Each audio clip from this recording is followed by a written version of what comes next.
Hi friends, top food and ട്രാവൽസിൻ്റെ ഇന്നത്തെ വീഡിയോയിലേക്ക് എല്ലാവരും ഞാൻ വെൽക്കം ചെയ്യാണ്. ഇത് ഹോച്ചിമിൻ സിറ്റിയിലെ ഉച്ചി ടണൽ എന്ന് പറഞ്ഞ ഒരു ട്രിപ്പാണ് കേട്ടോ. ഇത് ഞങ്ങൾ അഗോദയുടെ ആക്ടിവിറ്റീസിൽ നിന്നാണ് ബുക്ക് ചെയ്തത്. ഒരു 3700 വിത്ത് ലഞ്ച് ഇൻക്ലൂഡിങ് ആയിട്ടുള്ള ട്രിപ്പാണ്. രാവിലെ തന്നെ നല്ലൊരു ലിമോസീനിൽ ഹോട്ടൽ പിക്കപ്പ് ഉണ്ടായിരുന്നു. ഒരു അടിപൊളി ഗൈഡും ഉണ്ടായിരുന്നു, ഫുൾ എക്സ്പ്ലെയിൻ ചെയ്ത് തരും ഇംഗ്ലീഷിൽ. ഓൺ ദ വേ നമ്മൾ ഉച്ചി ടണലിലേക്ക് പോകുന്നതിൻ്റെ മുമ്പായിട്ട് അവിടെ നമുക്കൊരു ഹാൻഡിക്രാഫ്റ്റിൻ്റെ ഒക്കെ ഒരു എക്സിബിഷനും ഒരു ഇതൊക്കെ നടക്കുന്നുണ്ട്. ഉണ്ടാക്കുന്ന ഒരു ഫാക്ടറി ഒക്കെ ഉണ്ട് കേട്ടോ. ആ ഫാക്ടറിയുടെ ഒരു വിസിറ്റ് ഉണ്ടായിരുന്നു.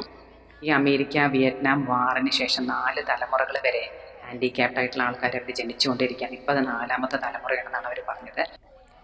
യുദ്ധത്തിൽ തോൽക്കും എന്നുള്ളൊരു ഘട്ടം എത്തിയപ്പോൾ അമേരിക്കക്കാർ ഹെലികോപ്റ്ററിൽ ഓറഞ്ച് എന്ന് പറഞ്ഞ ഒരു വിഷം, ഒരു ഓർഗാനോ ഫോസ്ഫറസ് പോയ്സണാണ്. ആ പോയ്സൺ ഒന്നായിട്ട് സ്പ്രേ ചെയ്തു വിയറ്റ്നാമിൻ്റെ മുകളിലൂടെ എന്നാണ് അവർ പറഞ്ഞത്.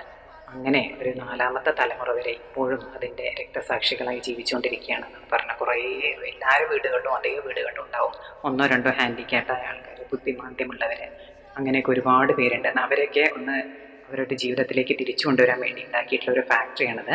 ഇങ്ങനെ കുറേ ഹാൻഡിക്രാഫ്റ്റ്സ് ഒക്കെ ഉണ്ടാക്കുക, എഗ്ഗിൻ്റെ ഷെല്ല് കൊണ്ടും ഇതൊക്കെ കണ്ടു. എന്ത് ഭംഗിയാ, മുട്ടയുടെ തോട് ഒട്ടിച്ചിട്ട് ഒറിജിനലി അതിങ്ങനെ ഗമ്മ വെച്ച് ഒട്ടിച്ചാണ് ഉണ്ടാക്കുന്നത്. ഒരുപാട് ബുദ്ധിമുട്ടി മെനക്കെട്ടാണ് കേട്ടോ ഇത് ഉണ്ടാക്കുന്നത്.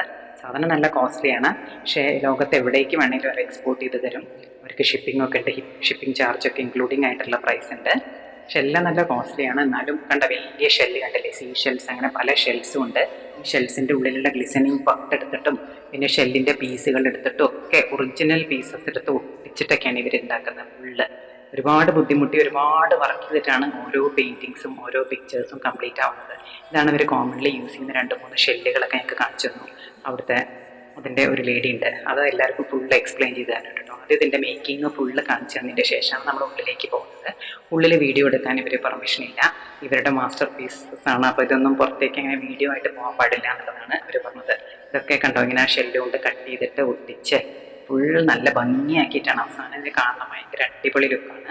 എന്നിട്ട് ഇത് പിന്നെ ഒരു വാഷിംഗ് പ്രോസസ്സാണ് കേട്ടോ. അതിൻ്റെ ചുറ്റുമുള്ള കമ്മും ബാക്കി എല്ലാ കാര്യങ്ങളും പിന്നെ അതിൻ്റെ പോളിഷിങ്ങും വാഷിങ്ങും കൂടിയാണ്. നന്നായി ഉരച്ച് ഇതാക്കി കഴുകുമ്പോൾ അതിനും ഭയങ്കര ഗ്ലിസനിങ് ആയിട്ട് നല്ലൊരു സൂപ്പർ ലുക്കുള്ള പിക്ചേഴ്സായിട്ടാണ് ഇത് മാറുന്നത്. പിന്നെ ഉള്ളിൽ വീഡിയോ അലൗഡ് അല്ലാത്തതുകൊണ്ട് ആ ബിൽഡിങ്സിൻ്റെ ഒന്നും ഫോട്ടോസ് എടുക്കാൻ പറ്റിയില്ല. പിന്നെ ഞങ്ങൾ ആ കുച്ചി ടണലിലേക്ക് പോയിട്ടോ. ഈ കുച്ചി ടണൽ എന്ന് പറഞ്ഞിട്ടുണ്ടെങ്കിൽ വിയറ്റ്നാമിൻ്റെ ഹിസ്റ്ററിയിൽ ഭയങ്കര ഇമ്പോർട്ടൻ്റ് ആയിട്ടുള്ള ഒരു സാധനമാണ്. ഇതിലവർ കാര്യമായിട്ട് ഈ പണ്ടത്തെ യുദ്ധം, 2 യുദ്ധങ്ങളുണ്ടായല്ലോ. ഒന്ന് ഫ്രാൻസുകാരായിട്ടുള്ള ഫ്രഞ്ച് യുദ്ധവും പിന്നെ അമേരിക്കക്കാരുമായിട്ടുള്ള യുദ്ധം. ഈ യുദ്ധത്തിലൊക്കെ ഇവർ അവസാനം രക്ഷപ്പെട്ടത് എങ്ങനെയാണെന്നുള്ളതാണ് അതൊക്കെ അതുപോലെ പ്രിസർവ് ചെയ്ത് വെച്ചേക്കാണ് കേട്ടോ. ഒരു വിയറ്റ്നാം പ്ലാവ് കണ്ടു അതിൻ്റെ ഫ്രണ്ടിൽ തന്നെ, കണ്ടില്ലേ, നിറയെ താണ്ടവരെ ചക്കയൊക്കെ ഉള്ളൊരു പ്ലാവ്. പിന്നെ എല്ലായിടത്തും ഉള്ള പോലെ ഈ കുച്ചി ടണലിന് എഴുതിയ കുറേ ടീഷർട്ട്സും കുറേ ഭംഗിയുള്ള കുറേ സാധനങ്ങളും ഒക്കെ ഉണ്ട് കേട്ടോ.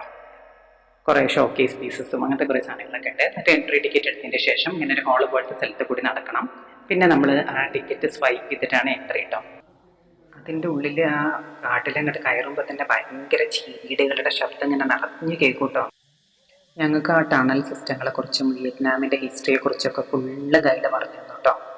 അങ്ങനെ ഒരുപാട് ടണൽ സിസ്റ്റംസ് ഉണ്ട്. അണ്ടർഗ്രൗണ്ടായിട്ട് കിലോമീറ്ററുകൾ കണക്കിന് തന്നെ നീണ്ടു കിടക്കുന്ന ടണലുകളാണ് കേട്ടോ. ഒരു ടണലിൽ കൂടി പോയി കഴിഞ്ഞാൽ വേറെ ഏതെങ്കിലും സ്ഥലത്താണ് പോകുക.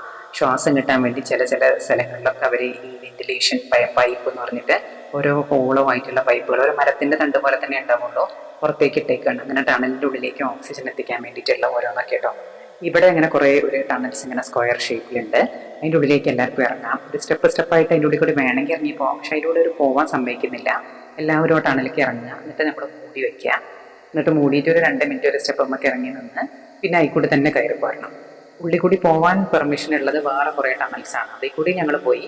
ഇപ്പോൾ ഇത് നോക്കുമ്പോൾ ആദ്യം കാണുമ്പോൾ നമുക്ക് പേടിയാവും. ഇതിനുള്ളിലേക്ക് നമ്മൾ കഷ്ടി ഇങ്ങോട്ട് ഇറങ്ങുകയാണല്ലോ, ഇനി എന്താവും കയറാൻ പറ്റുമോ എന്നൊക്കെയുള്ളൊരു പേടിയൊക്കെ ഉണ്ടായിരുന്നു. പക്ഷേ എല്ലാ യൂറോപ്യൻസും ഓസ്ട്രേലിയക്കാരും ഒക്കെയാണ് ഞങ്ങളുടെ കൂടെ ഗ്രൂപ്പിലുണ്ടായിരുന്നത്. അവരെല്ലാവരും കൂളായിട്ട് ഇറങ്ങിപ്പോയി. ഇപ്പോൾ നമ്മൾ ഇന്ത്യക്കാരായിട്ട് മോശമാക്കാൻ പാടില്ലല്ലോ. അങ്ങനെ ഞങ്ങളും ട്രൈ ചെയ്യാൻ തന്നെ തീരുമാനിച്ചിട്ടു. അവസാനം ഞങ്ങളും കയറി. കുറച്ച് ഞെരങ്ങിയൊക്കെയാണ് ഇറങ്ങിയത്, എന്നാലും വലിയ ബുദ്ധിമുട്ടില്ലാണ്ട് തന്നെ ഇറങ്ങാനും കയറാനൊക്കെ പറ്റി. ഉള്ളിൽ നല്ല ഇരുട്ടാണ്, അധിക നേരം അവിടെ ആരും ഇരിക്കൂല. അവർ 2 മിനിറ്റ് കഴിഞ്ഞാൽ എന്തായാലും പോകും. അങ്ങനെ പൊങ്ങി വന്നിട്ട് പിന്നെ വേണമെങ്കിൽ വേറെ ഒരു ടണലുണ്ട് കേട്ടോ. കുറേ അണ്ടർഗ്രൗണ്ട് നടക്കാനുള്ള ജസ്റ്റ് കുറച്ച് സ്പേസേ ഉള്ളൂ. ആ ടണലിൽ കൂടിയൊക്കെ പോകാമെന്ന് വിചാരിച്ചു. അതും നല്ല രസം തന്നെ. നമുക്കൊരു വണ്ടർഫുൾ എക്സ്പീരിയൻസ് ആയിരുന്നു. എപ്പോഴും നമ്മുടെ നാട്ടിലൊന്നും ഇങ്ങനത്തെ ഒരു ചാൻസ് നമുക്ക് കിട്ടില്ലല്ലോ. ഇത് കണ്ടോ, അവിടുത്തെ വേറൊരു ഗുഹയാണ്. ഇതും ഒരു ടണൽ തന്നെയാണ്. ഇതിലേക്കൊക്കെ ചെറിയ ഒരു ട്യൂബുകൾ, അടിയിൽ ഹോൾസൊക്കെ ഉള്ള ട്യൂബുകൾ ഇങ്ങനെ പുറത്തേക്ക് അറിയാത്ത പോലെ മരം പോലെ തോന്നുന്ന പോലെയൊക്കെയാണ് ഇട്ട് വെച്ചേക്കുന്നത്. ഇതിൻ്റെ ഉള്ളിൽ കൂടിയൊക്കെ നടന്ന് നടന്ന് കുറേ ഉള്ളിലേക്കുള്ള വേറെ ഒരു സ്ഥലത്ത് നിന്ന് എക്സിറ്റ് ഉണ്ട്. ഇത് പിന്നെ ഇവർ കുറേ ട്രാപ്പുകൾ ഉണ്ടാക്കിയിരുന്നു. പണ്ട് യുദ്ധത്തിൽ ഉണ്ടാക്കി ഉപയോഗിച്ച തന്ത്രങ്ങളാണ്. അമേരിക്കക്കാരുമായിട്ടുള്ള യുദ്ധത്തിൽ അവരെ ട്രാപ്പ് ചെയ്യാൻ യൂസ് ചെയ്തത്. കണ്ട പുല്ല് പോലെ തന്നെ ഉണ്ടാവും, പക്ഷെ ചവിട്ടി കഴിഞ്ഞ് കഴിഞ്ഞാൽ ആ കുടിയിലേക്ക് വീഴും. വീണ് കഴിഞ്ഞാൽ അടിയിൽ ഫുള്ള് ഇങ്ങനെ കമ്പി പോലെ പുറത്ത് നിൽക്കുകയാണ്. ആ കമ്പിയുടെ മുകളിൽ ഇവർ പറഞ്ഞത് ഏതൊക്കെയോ ഈ ബാക്ടീരിയകളെയൊക്കെ പുരട്ടിയിട്ടുള്ള ഇതായിരുന്നു, എന്തൊക്കെയോ കുറേ ഓർഗാനിസങ്ങളൊക്കെ പുരട്ടിയ ടിപ്പിലുള്ള കമ്പികളായിരുന്നു അത്ര. അപ്പോൾ ഒന്നും സംഭവിക്കാണ്ട് മുറിവായി എണീറ്റ് പോയാൽ ഒരാഴ്ച കഴിഞ്ഞ് ഇൻഫെക്ഷൻ വന്ന് ആൾക്കാർ മരിക്കുന്ന, പട്ടാളക്കാരും ഒക്കെ മരിക്കുന്നതാണ് അവർ പറഞ്ഞത്. അതായിരുന്നു ഇവർ യൂസ് ചെയ്തിരുന്ന ഒരു ടെക്നിക്ക്. അതൊക്കെ അവിടെ അതുപോലെ ഇങ്ങനെ വെച്ചിട്ടുണ്ട് കേട്ടോ, എല്ലാവർക്കും കാണാൻ വേണ്ടിയിട്ട്. അവർ ആ ഗൈഡ് ഫുൾ എക്സ്പ്ലെയിൻ ചെയ്ത് തരികയും ചെയ്തു. ഒരാഴ്ചയോടുകൂടി ആ ഓർഗാനിസങ്ങളുടെ ഇൻക്യുബേഷൻ പീരീഡ് കഴിയുമ്പോൾ ഒരാഴ്ചയോടുകൂടി നല്ല ഇൻഫെക്ഷൻ വന്ന് ആൾക്കാരൊക്കെ മരിക്കുന്നു. പിന്നെ ഇവരുടെ പഴയ പട്ടാൾക്കാരുടെ കുറേ പ്രതിമകളും ഇവർ യൂസ് ചെയ്തിരുന്ന കുറേ തന്ത്രങ്ങളൊക്കെ. ഇത് കണ്ട ഒരു വെന്റിലേഷൻ ഹോള്, ഗുഹയിലേക്കുള്ള ഒരു വെന്റിലേഷൻ ഹോൾ, ഇങ്ങനെ പുറത്തേക്ക് ഒരു ഹോൾ ഇട്ടേക്കുക. അങ്ങനെ എല്ലാം കണ്ടാൽ മനസ്സിലാവില്ല, ഒരു പുറ്റ് പോലെയൊക്കെ ആക്കിയിരിക്കുകയാണ്. പണ്ട് യൂസ് ചെയ്തിരുന്ന ടാങ്കർ കേട്ടോ, യുദ്ധത്തിന് ഉപയോഗിച്ച ടാങ്കറുകൾ, അതൊക്കെ അതുപോലെ തന്നെ അവിടെ വെച്ചിട്ടുണ്ട്. അതിൻ്റെ അടുത്തൊക്കെ നിന്ന് എല്ലാവരും ഫോട്ടോസും വീഡിയോസും ഒക്കെ എടുത്തിട്ടോ. പിന്നെ ഇത് അവരുടെ ഇതൊക്കെ ട്രാപ്സാണ്, പല പല ടൈപ്പ് ട്രാപ്പുകൾ ഇവർ യുദ്ധത്തിൽ യൂസ് ചെയ്തിരുന്നു. മെയിൻലി അമേരിക്കക്കാരെ തോൽപ്പിച്ചത് ഉള്ള ഈ തന്ത്രങ്ങളിലൂടെയാണെന്നാണ് അവർ പറഞ്ഞത് കേട്ടോ. പല ടൈപ്പ് ആയിട്ടുള്ള ട്രാപ്പുകളുണ്ട് കേട്ടോ. സീസോ മോഡല്, ഇത് കണ്ടോ, ഓരോന്നോരോ മോഡല്, ചെറിയ കുഴികളായിട്ട് ഫിറ്റായിട്ട്, ഇത് കണ്ടോ, അങ്ങനെ ഓരോന്നിനും പേരുണ്ട്. അങ്ങനെ പല വിധത്തിലുള്ള ട്രാപ്പുകളൊക്കെ ഉപയോഗിച്ചിട്ടാണ് ഇവർ പണ്ട് അമേരിക്കയെ പോലെ സ്ട്രോങ് ആയ ഒരു വലിയ ഒരു യുദ്ധരാജാക്കന്മാരായ അമേരിക്കയെ ചെറിയൊരു രാജ്യമായ വിയറ്റ്നാം തോൽപ്പിച്ചത് ഫുള്ളും അവരുടെ തന്ത്രങ്ങളിലൂടെയും അവരുടെ ആ മൈൻഡ് പവർ കൊണ്ടൊക്കെയാണെന്നാണ് അവർ പറഞ്ഞത്. ഇങ്ങനെ കണ്ടോ, ഒരുപാട് ട്രിക്സ് ഉപയോഗിച്ചിട്ടുണ്ട് അവർ. ഇത് കണ്ടില്ല, അങ്ങനെ ഒരുപാട് ടൈപ്പിലുള്ളതാണ്.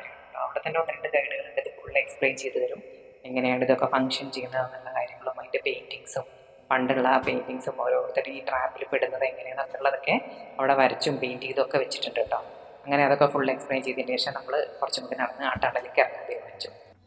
അങ്ങനെ അതിലേക്ക് പോകുന്ന വഴി ഇവർ പഴയ വെപ്പൺസ് ഉണ്ടാക്കുന്നതൊക്കെ ഇങ്ങനെ ഒരു പ്രതിമകൾ, ഇങ്ങനെ മൂവിങ് ആയിട്ടുള്ള പ്രതിമകൾ ഉണ്ടാക്കുന്ന പോലെ ഇങ്ങനെ ഉണ്ടാക്കിയിട്ടുണ്ട് കേട്ടോ.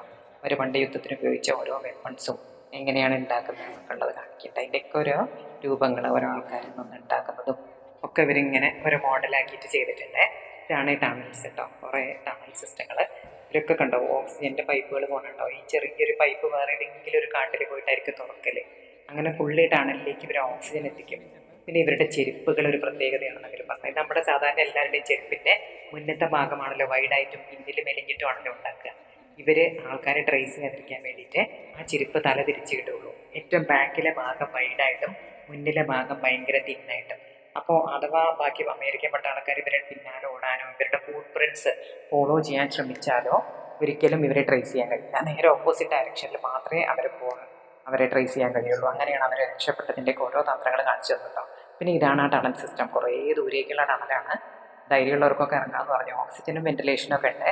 നമ്മൾ ആദ്യമൊക്കെ കുറച്ചൊക്കെ നടക്കാനൊക്കെ സ്ഥലം കേട്ടോ. ആദ്യം കുറച്ചിങ്ങനെ നേരെയൊക്കെ നടക്കാം. അത് കഴിഞ്ഞാൽ കുറച്ച് കഴിയുമ്പോൾ നമ്മൾ മുട്ടുകുത്തിയൊക്കെ പോകേണ്ട ഒരു സ്ഥിതി വരും. അവസാനത്തുമ്പോഴേക്കും നമുക്ക് ജസ്റ്റ് ഇങ്ങനെ നമ്മൾ കൊള്ളുകയുള്ളൂ.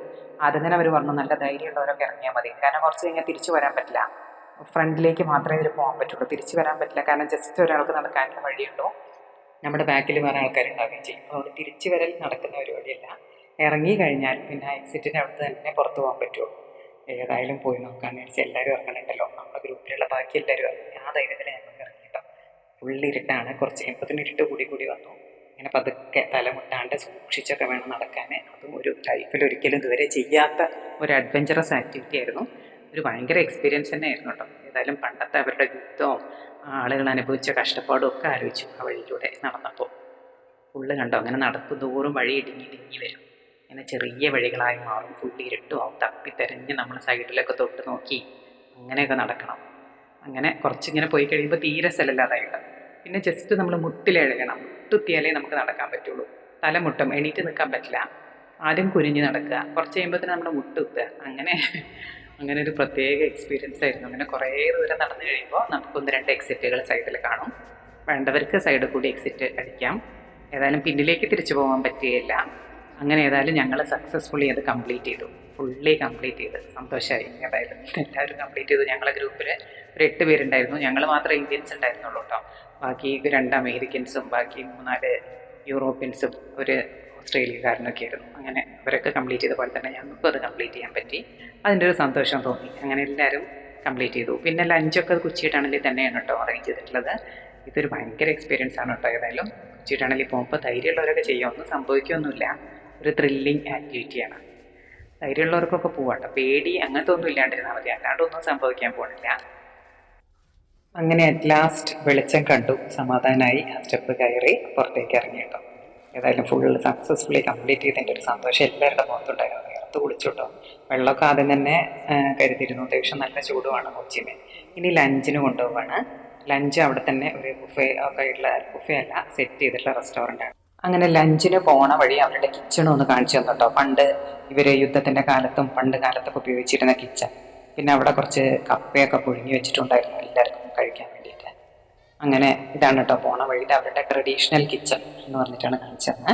ആ കിച്ചണിൽ താഴേക്ക് സ്റ്റെപ്പ് ഇറങ്ങി പോകണം. സ്റ്റെപ്പ് ഇറങ്ങി പോകുമ്പോൾ നമുക്ക് കാണാം നമ്മുടെ അടുപ്പ് പോലെ തന്നെയാണ് കേരളത്തിലും ഇന്ത്യയിലൊക്കെ ഇന്നും നിലവിലുള്ള സാധാരണ അടുപ്പ്. യൂറോപ്യൻസിനും അമേരിക്കക്കാർക്കൊക്കെ ഇത് കാണുമ്പോൾ ഭയങ്കര അത്ഭുതമായിരുന്നു. എല്ലാവരും ഫോട്ടോസും വീഡിയോസും ഒക്കെ എടുക്കുകയായിരുന്നു. ഇതെന്തൊരു അടുപ്പാന്നുള്ള മട്ടില്. പക്ഷെ ഇത് നമ്മളിവിടെ കോമൺലി യൂസ് ചെയ്യുന്ന നമ്മുടെ പുകയില്ലാത്ത അടുപ്പൊക്കെ അല്ലേ, ഏകദേശം അതുപോലെ തന്നെ ഉണ്ട്. ഉള്ളിൽ തീ വെച്ച് ഇങ്ങനെ വട്ടത്തിൽ ഇതാക്കിയിട്ട് നമ്മളെ പുകയില്ലാത്ത അടുപ്പിൻ്റെയൊക്കെ ഒരു മോഡൽ തന്നെ, വേറെ വലിയൊരു വ്യത്യാസമൊന്നുമില്ല കേട്ടോ. അതിനകത്ത് ഒന്നായിട്ട് കപ്പ പുഴുങ്ങാണ്. നമ്മുടെ പൂള കപ്പ എന്നൊക്കെ പറയണ ഇത്. കപ്പ ഒന്നായിട്ട് പുഴുങ്ങിയിട്ട് അതെല്ലാവർക്കും അവിടെ കഴിക്കാൻ വേണ്ടിയിട്ട് അവിടെ വെച്ചിട്ടുണ്ട് കേട്ടോ. ഒരു കെസാവ എന്നാണ് ഇതിന് പറയുന്നത്. എന്നിട്ട് അതിൻ്റെ കൂടെ അവർ, നമ്മളൊക്കെ സാധാരണ നല്ല എരിവുള്ള ചമ്മന്തി, മുളക് ചമ്മന്തിയൊക്കെ അല്ലേ എടുക്കുക. ഇതിൻ്റെ കൂടെ അണ്ടിപ്പരിപ്പും ഒക്കെ പൊടിച്ചിട്ടുള്ള, ഉപ്പല്ല ഇത്, പഞ്ചസാര അണ്ടിപ്പരിപ്പൊക്കെ ഇട്ട ഒരു സ്വീറ്റ് ആയിട്ടുള്ള ഒരു ചമ്മന്തി പോലെ, ഡ്രൈ ചമ്മന്തി. അതാണ് ഈ കപ്പയുടെ കൂടെ. കപ്പയാണെങ്കിൽ ഭയങ്കര ഡ്രൈ ആയിട്ടാണ് ഉണക്കിയിരിക്കണേ. കപ്പ കാണാത്തവർക്ക് വേണ്ടി കപ്പയുടെ ഒരു സ്റ്റെമ്മും അടിയിൽ കപ്പയൊക്കെ അവിടെ വെച്ചിട്ടുണ്ട് കേട്ടോ. പിന്നെ ഇതാണ് അവരുടെ ഹോച്ചിമിൻ, അവരുടെ സോഷ്യലിസ്റ്റ് നേതാവായ ഹോച്ചിമിൻ്റെ ഒരു പ്രതിമയുണ്ട് അവിടെ. ആ റെസ്റ്റോറൻറ്റിലേക്ക് പോണ വഴി കേട്ടോ. ഇതാണ് അവരുടെ റെസ്റ്റോറൻറ്റ്. നല്ല ഒരു ആംബിയൻസ് ഉള്ള റെസ്റ്റോറൻറ്റ് കേട്ടോ. ഫുള്ള് വുഡനാണ്, ഫുള്ള് മരം കൊണ്ടുണ്ടാക്കിയിരിക്കുക. ഈ പഴയ തട്ടൊക്കെയുള്ള വീടുകളുണ്ടാവില്ലേ, പഴയ ഇന്ത്യകളുടെയൊക്കെ മോഡൽ, കുറേ തൂണുകളും ഫുള്ള് മരം കൊണ്ടുള്ള റൂഫും ഒക്കെ ആയിട്ട് നല്ലൊരു ആംബിയൻസ് ഉള്ള സ്ഥലം. ഫർണിച്ചേഴ്സും ഒക്കെ അതെ, മേശയും കസാലിയും ഒക്കെ ഫുള്ള് മരമാണ്, ഫുൾ വുഡനായിട്ട് കേട്ടോ. ഒരു ട്രഡീഷണൽ സ്റ്റൈലിലാണ് അത് അറേഞ്ച് ചെയ്തിരിക്കുന്നത്. നമ്മുടെ ഗ്രൂപ്പിന് വേണ്ടി, നമുക്ക് ഈ 2 പേർക്കും കൂടി വേണ്ടി അവർ ഓൾറെഡി ടേബിളൊക്കെ സെറ്റ് ചെയ്തിരുന്നു. ഓരോരുത്തരുടെയും ചോയ്സൊക്കെ ചോദിച്ചിരുന്നു കേട്ടോ. ഫുഡിൻ്റെ ചോയ്സൊക്കെ, ഈ പോർക്ക് കഴിക്കാത്തവരുണ്ടോ, ചിക്കൻ കഴിക്കാത്തവരുണ്ടോ, ബീഫ് കഴിക്കാത്തവരുണ്ടോ എന്ന് ചോദിച്ചാൽ ഓരോരുത്തർക്കും വേണ്ടിയിട്ട് അറേഞ്ച് ചെയ്തിരുന്നുണ്ടോ. ഈ ഡ്രിങ്ക്സൊക്കെ എന്താ എല്ലാവർക്കും ഇതിൻ്റെ കൂടെ ഡ്രിങ്ക്സും ആൽക്കഹോളിക് ഡ്രിങ്ക് ആണെന്നൊക്കെ ആദ്യം കരുതി. പക്ഷെ അതൊന്നും അല്ലാതെ ജീരക വെള്ളമായിരുന്നു കേട്ടോ. അതിൻ്റെ കൂടെ, ഫുഡിൻ്റെ കൂടെ തന്നെയുള്ളൊരു ജീരക വെള്ളമാണ്. പിന്നെ ഒരു സീ ഫുഡ് സൂപ്പ് ഉണ്ടായിരുന്നു. പിന്നെ സ്പ്രിംഗ് റോൾസ് അവരുടെ സ്പെഷ്യലാണ്. വിയറ്റ്നാമിൽ എവിടെ പോയാലും കിട്ടും. അങ്ങനെ സീ ഫുഡും ബീഫും ചിക്കനും ഒക്കെ അടിപൊളി ലഞ്ച് കഴിച്ചു. അന്നത്തോടെ കൊച്ചി ടണൽ തീർന്നു. വീഡിയോ എല്ലാവർക്കും ഇഷ്ടപ്പെട്ടു എന്ന് വിചാരിക്കുന്നു. Thank you.